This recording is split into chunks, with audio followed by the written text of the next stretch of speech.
Alright, so what I actually wanted to go through today was the actual rifle drills that I go through. So I have to... What is that? About 5 yards. So I have to target out about 5 yards. So basically the drill is a basic like one tap drill where you kind of go from a low ready position and just fire as fast as possible. And the way I do it is that when I have a target like this one, I kind of just tap each target as fast as possible, or hit them, you know, take my time, or however I feel that day, I do it differently. In this video, I will kind of like start off kind of slow and then kind of speed up.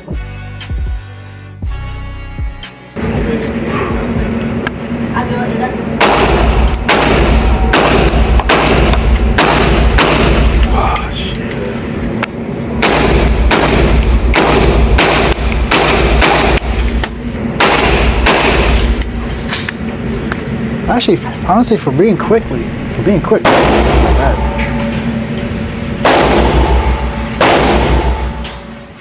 so two are intersecting right here. I have about, that's a big grouping right there. Not bad, honestly, but that grouping, not too bad. I like this grouping, really good grouping. You can't even tell there's multiple shots on that one. That one's pretty good also, but this one is definitely my favorite so far. I'm kind of impressed by myself because I haven't shot in a while. So me having this good grippings and not even having like a warm-up shot is actually pretty good. But what I wanted to do was to bind those drills that I have been doing with the FRT. So as you know, when you start getting into FRTs, things can get kind of unpredictable. You got to focus more on recoil control, and accuracy can decline very rapidly. So we're seeing what that's empty too. So we're seeing what I can do with the single shot or single fire. So let's see how differently the rifle shoots if I were to put it in FRT mode.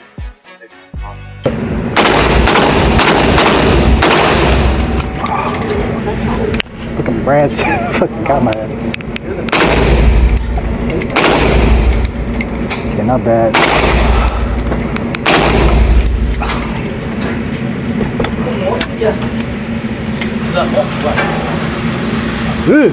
These are the shots from the FRT. All over the place.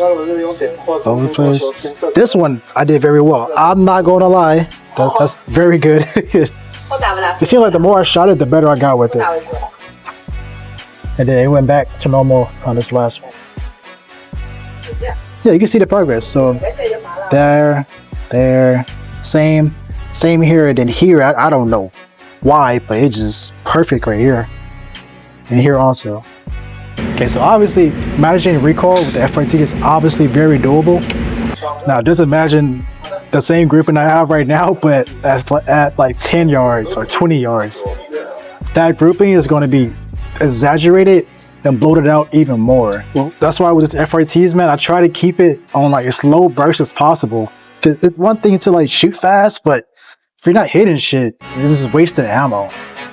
Now, unless you're like specifically trying to suppress, there's kind of no point to it if you ask me. Is it fun? Bro, it's fun as hell. But in all honesty, it's a lot of use cases where it's like I would say it's quite limited. As you can see, I try to keep it between 2 and 3 because that's very controllable.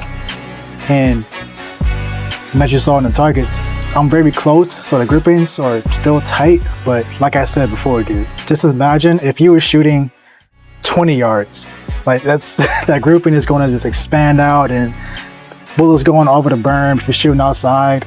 It's like, man, FRTs are fun, but guns are dangerous. Well, people are dangerous. Being incompetent with your gun, with your firearm, and not training is dangerous. The reason why I'm doing this is to kind of get an idea of where my aim or point would be when I come up. I do that as a warm-up, but also to make sure that I'm shooting where I want to shoot. When I'm aiming, I'm actually not aiming at the target itself. See, these sights are 0 for way longer ranges. My red dot, if you saw my first video, it is 0 for 100 yards. If I want to shoot this close, I would basically have to be aiming at the roof like probably get like 5-7 inches. I'm not sure, but just to give an example, I would have to shoot over the target. Same thing with my red dot. The red dot is zeroed for 25 yards. So if I want to hit that center, I have to aim about 2 to 3 inches above bullseye. So because of the zero of the red dot being a lot further, if I want to hit this bullseye right here, I have to aim like right here. So every time I'm shooting, I'm aiming right here. That's how high I have to aim just to hit bullseye. Yeah, so when you're aiming this close, and same thing when you aim further, you have to take into account your height overboard, your zero distance, and how you have to compensate to hit a target accurately.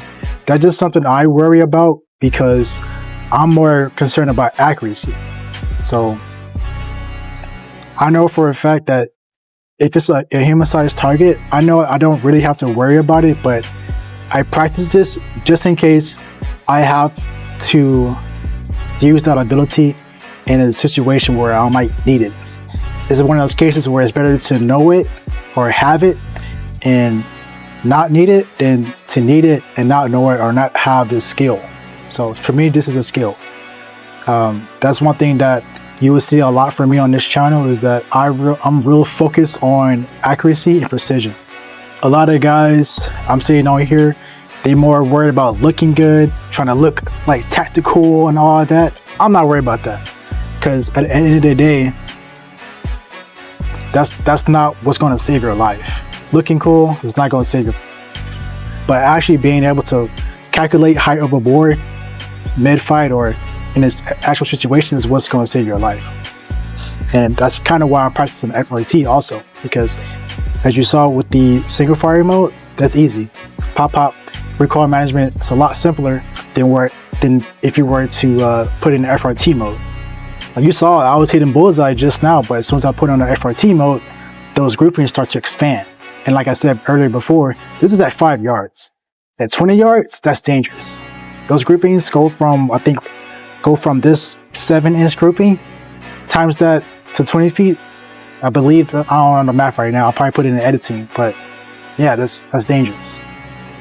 That's why even though I am comfortable with FRT, I try to keep it in like between 2 to 3 bursts because that's what's controllable. That's what keeps me in my comfortability and what I want out of my rifle, which is to be precise.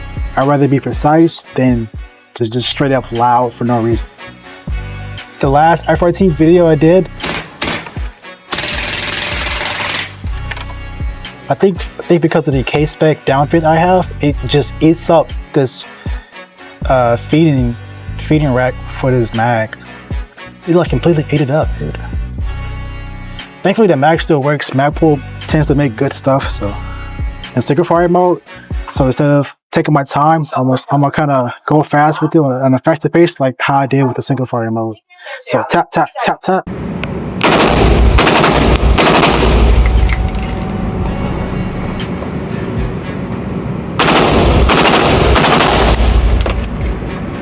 Oh, that felt good.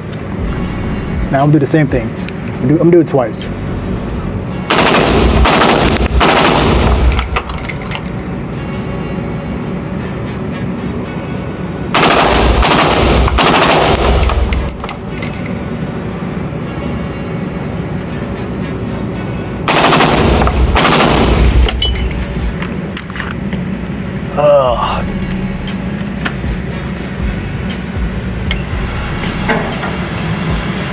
All right, what I just did, I did kind of like 4 to 5 bursts. Stayed on target, stayed on target, stayed on target. This one, I briefly hit the edge, still inside the target. Same thing here, inside the target. And oh man, I felt this one too. I felt that. I felt that one. I was like, oh no. So with practice, FRT is completely controllable, man. But just please know the limits of it. You're not gonna be shooting this thing 100 yards, bro. Please keep that in mind. Please keep that in mind. Oh, yeah. So now, got my pistol right here, man. I want to put a Delta Point Pro on it. I think that would be very nice for this setup. And I also saw something to where I also saw something to where there's a ghost comp for the VP9. All I need for it is a threaded barrel, so I have to save up for that. And I think that whole build, man, is gonna be sick. And I know it's gonna shoot way flatter. It's gonna look cool.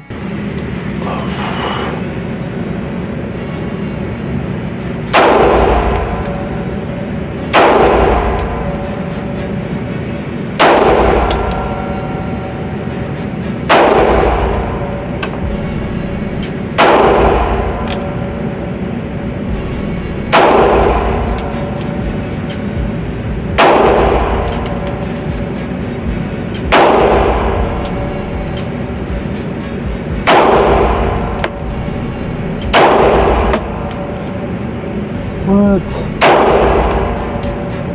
Where did that shot go?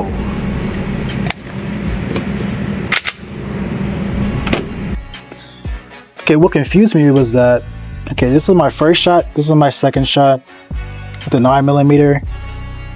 First shot, second shot. First shot, second shot. Oh, first shot, second shot. First shot, second shot. Was it this one?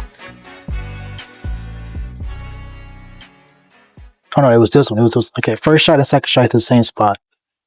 It was this one. Here you go. I had that. No, the first shot was this one right here. I was like, where did I shoot? And I shot up the 10 right here.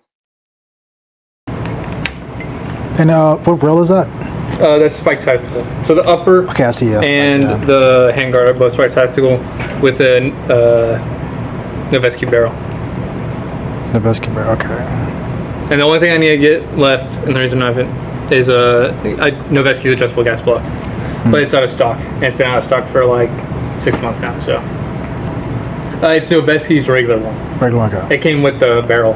But I want an adjustable one just so I just need to tune it ever so slightly to increase the gas, so that I get consistent lock back with subs. Oh, gotcha. But it runs them fine.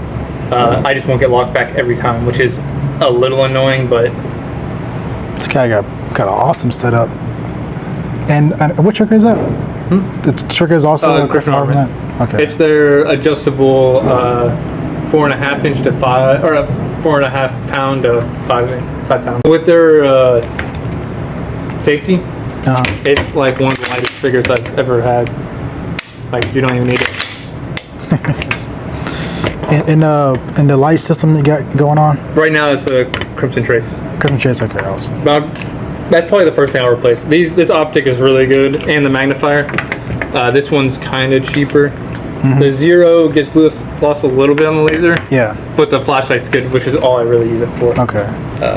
I don't know if I want to do a dedicated light on the side and then do a PEC on top, or stick to a standard laser light. I don't have any nods yet, so.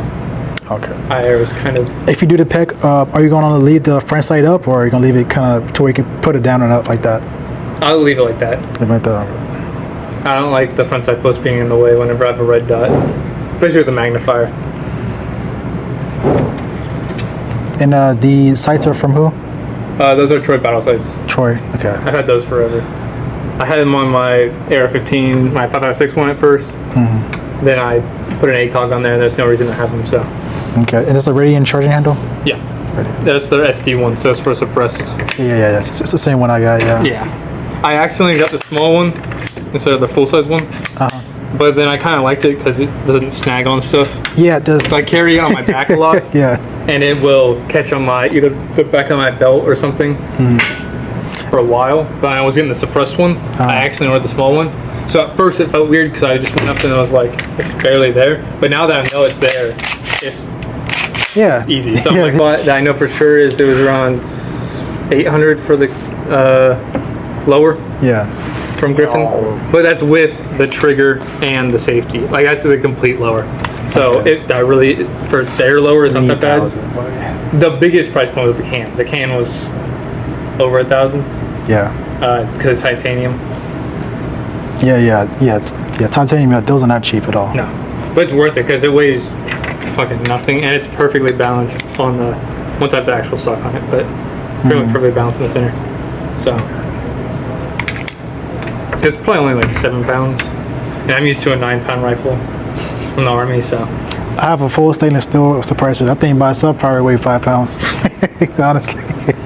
I felt the Surefire ones are kind of heavy. What is the one super heavy? Most of the older ones. So like Sansko's older ones. Like I have a Hybrid 46 that goes on my lever action. Yeah. That one's not too heavy for how old it is, but compared to this one, it's pretty heavy. Okay.